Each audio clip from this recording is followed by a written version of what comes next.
Industrial organizational psychology involves applying psychological principles and theory to the workforce. Organizational psychology touches upon all the elements involved in the life cycle of an employee.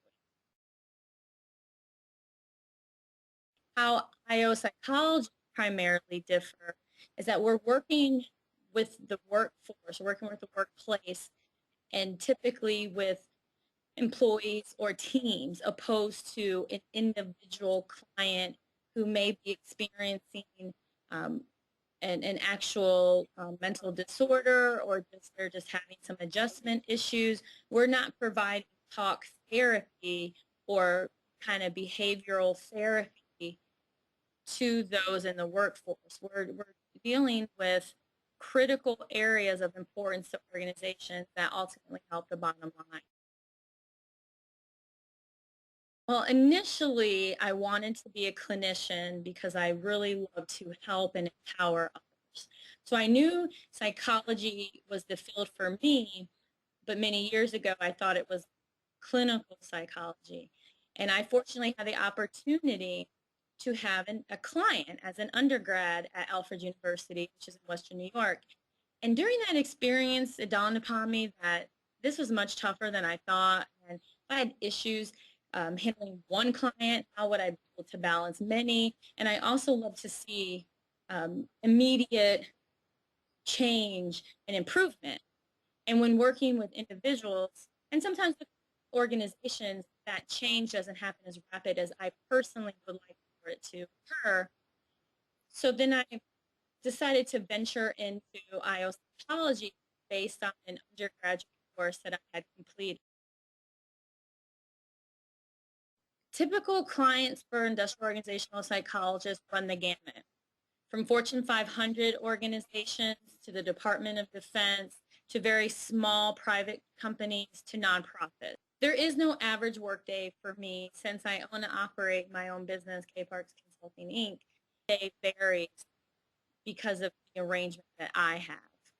For other industrial organizational psychologists, it really depends. There are some that are internal in an organization and their days are more consistent. Big area is training and development, in particular new employee orientation, which many in research are now, and those out in the field are referring to as onboarding.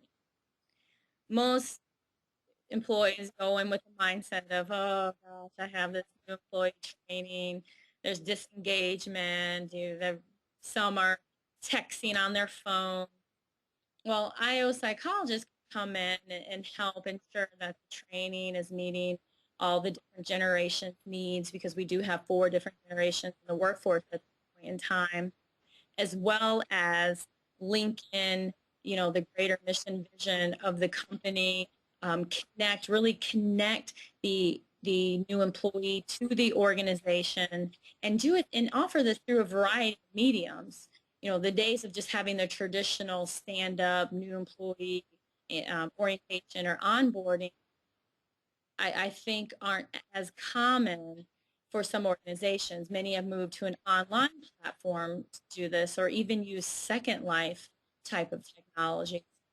So an IO psychologist can help from assisting with the look and feel of the training, and this applies to any training, to developing the material for the training, developing the pre-test, post-test for the training to look at training effectiveness, as well as, most importantly, ensuring that this training really links and aligns with the job.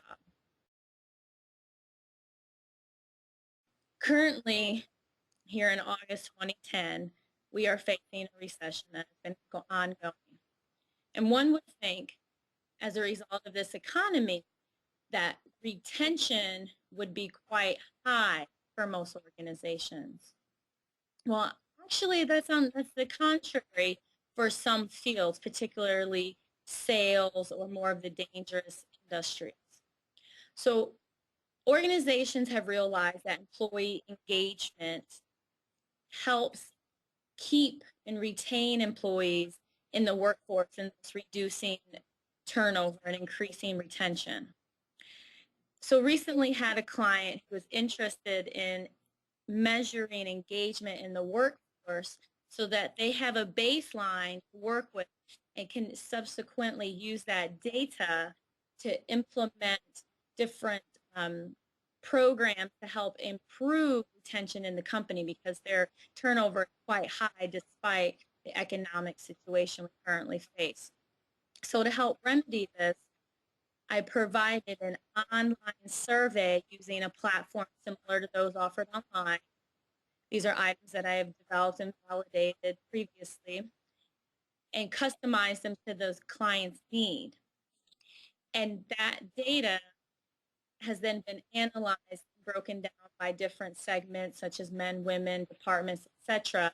And now the client has it and they will use it to implement these programs to help increase retention for their workforce.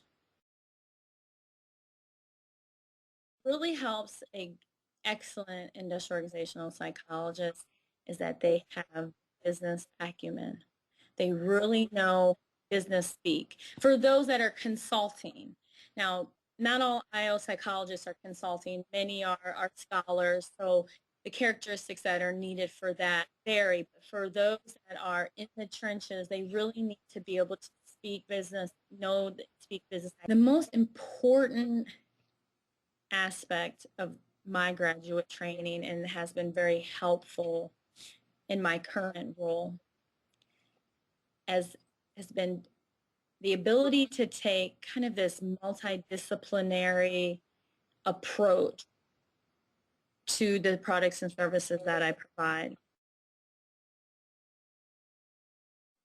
At this point in time, there's some confusion over what we do, what we're able to do, because those from HR or business schools have and do provide similar services. And so what I really hope is that our value continues to increase and that through some various networks or professional organizations, we're really able to communicate what we offer.